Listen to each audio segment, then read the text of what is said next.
I did a video a couple of weeks ago showing you how to sow some seeds into smaller pots, and I left them on my windowsill for a couple of weeks, and then you saw me do the next video when I potted them on. Well, those seeds have now grown in size, and because of the weather being so mild and hopefully the risk of frost passing, I've now planted those seedlings out into my larger border. So I'll show you them here.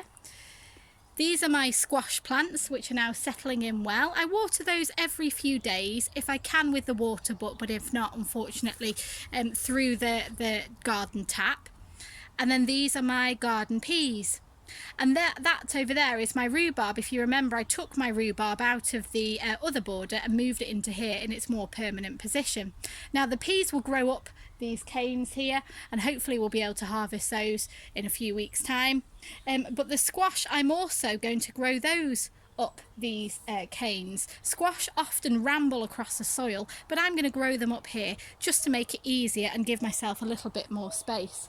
As you can see, I have quite a few nettles, but I tend to leave those in this part of the garden because actually, although they've proven that pollinators can get pollen and nectar from a variety of different plants, even if they're not originally from the UK, there's lots of butterflies and other insects that need native plants like nettles to be able to lay their eggs. So I leave some of those in my garden, and it's also great to create your own fertiliser.